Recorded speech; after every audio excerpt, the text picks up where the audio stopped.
उच्च शिक्षा का जो बंटाढार हुआ है वह आज तक नहीं हुआ। आप विश्वविद्यालय तो खोल रहे हैं, लेकिन वर्तमान विश्वविद्यालय की जो हालत है, कभी कल्पना की क्या? आज राजस्थान यूनिवर्सिटी में 700 फैकल्टी खाली पड़ी है। पत्रकारिता विश्वविद्यालय में 32 में से 26 पद खाली हैं। स्किल यूनिवर्सिटी का खुद का कोई कैंपस तक नहीं है, और लॉ यूनिवर्सिटी के तो सभी पद खाली हैं। संस्कृत विश्वविद्यालय में अध्यापकों का, प्रोफेसरों का कोई पता ठिकाना नहीं है। लेकिन आप नए खोले जा रहे हैं, और ये पब्लिक प्राइवेट पार्टनरशिप में आप खोल तो रहे हो, लेकिन आज विश्वविद्यालयों के अंदर न तो किसी का पता है, न किसी का ठिकाना है। आपने चेयरपर्सन बनाने का उसे प्रोविजन रखा। चेयरपर्सन की क्वालिफिकेशन क्या होगी? चेयरपर्सन कौन होगा? क्या ये पैसे वाले आकर के वहां पे चेयरपर्सन बन जाएंगे और वहां पे मनमाने ढंग से वहां पे बच्चों से फीस भी वसूल करेंगे, मनमानी डिग्रियां भी देंगी? कई प्राइवेट यूनिवर्सिटी में तो फर्जी डिग्रियां तक दी जा रही हैं। ऐसी जो दुर्दशा आज है, मैं समझता हूं ऐसे लूट कभी नहीं है। इस पे नियंत्रण का किसी प्रकार का कोई प्रोविजन तक नहीं है। और आज राजस्थान में हमको संस्थान नहीं, संसाधनों की दरकार है। आज बिना संसाधनों के जो संस्थान चल रहे हैं, खोले जाओ, वाह भाई लूटे जाओ, कह दो कि इतनी सारी यूनिवर्सिटियां हैं, इतने सारे कॉलेजेस हैं। केवल इस प्रकार का घोषणा करके और आप शिक्षा को बर्बाद कर रहे हो। मेरे यहाँ के जो निकलेंगे इस यूनिवर्सिटी में से, वो किसी काम के नहीं रहेंगे। फिर बेरोजगारों की संख्या बढ़ेगी। यानी आज ढंग की डिग्री होगी, ढंग की पढ़ाई होगी, तो जाकर के कहीं विश्वविद्यालय के लिए व्यक्ति तैयार होगा। आज विश्वविद्यालयों की माननीय सभापति महोदय, बहुत हालत खस्ता है। वहां पे टीचर्स का शोषण हो रहा है, वहां पे फीस नाम की डिग्रियां बेची जा रही हैं। सरकार का किसी प्रकार का कोई नियंत्रण उस पे नहीं है।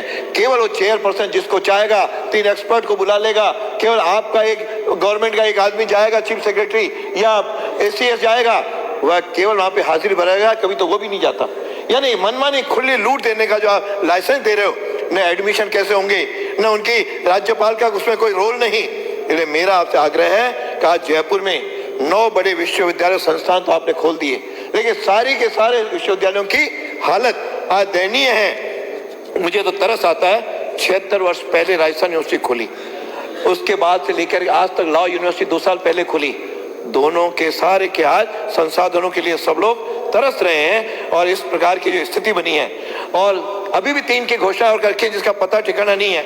दिव्यांग विश्वविद्यालय आपने बड़ा खोला, आज तक प्रक्रिया में कागजों में चल रहा है। रिसर्च डेवलपमेंट और सर्टिफिकेट कोर्स की आपने घोषणा की, उसका कोई पता ठिकाना नहीं है। और आज राजीव गांधी एविएशन यूनिवर्सिटी की आपने चर्चा की, लेकिन कहीं कुछ खोला नहीं, केवल घोषणा करें। अब केवल 2 महीने बचे हैं। 2 महीने में कौन से आप यूनिवर्सिटी खोल लोगे? कौन से वहां पे भवन का निर्माण हो जाएगा? कौन से फैकल्टी सेलेक्ट हो जाएगी? कौन सा बच्चा एडमिशन लेगा? इस प्रकार का केवल घोषणा करके जो आज उच्च शिक्षा की हालत का भंडाढार हुआ, मैं मंत्री महोदय से कहूंगा, अरे जरा संभालो। आपके बालक यदि यूनिवर्सिटी में पढ़ रहे होते तो वो किस प्रकार से डिग्री लेकर के मैदान में जाते? उनको कौन नौकरी देता? इस प्रकार के जो हाल बने हैं आपके, न तो कॉलेजों की स्थिति है, न विश्वविद्यालयों की स्थिति है। जो विश्वविद्यालय संबंधित बिल है, इसलिए मैं उसके बारे में बात कर रहा हूँ। उच्च शिक्षा में तो हालत ये हो गई कि राजीव स्टडी सर्कल के लोग नहीं मिल रहे हैं, इसलिए आप प्रिंसिपल का सिलेक्शन तक नहीं कर रहे हो। आज 90% विश्वविद्यालयों के, महाविद्यालयों के अंदर प्रिंसिपल तक नहीं है। यानी ये हालत जरा शर्मनाक है। इसलिए जरा अपने आप को संभालो। वैसे तो कुर्सी से आप लोग जा रहे हो, आकर के निश्चित रूप से हम इन सबको ठीक करने वाले हैं, ये आपको स्पष्ट कह रहा हूं। लेकिन अब भी 3 महीने बचे हैं, जरा बच्चों पे रहम करो, तब जाकर के कहीं स्थिति सुधरे। बाकी आज विश्वविद्यालय की हालत खराब है, अतः मैं इस विश्वविद्यालय के लिए इसको 6 महीने के लिए मैं इसको जनमत के लिए प्रचारित होने के लिए आपसे निवेदन करता हूं। धन्यवाद। श्रीमती अनिता बघेल। धन्यवाद माननीय सभापति महोदय।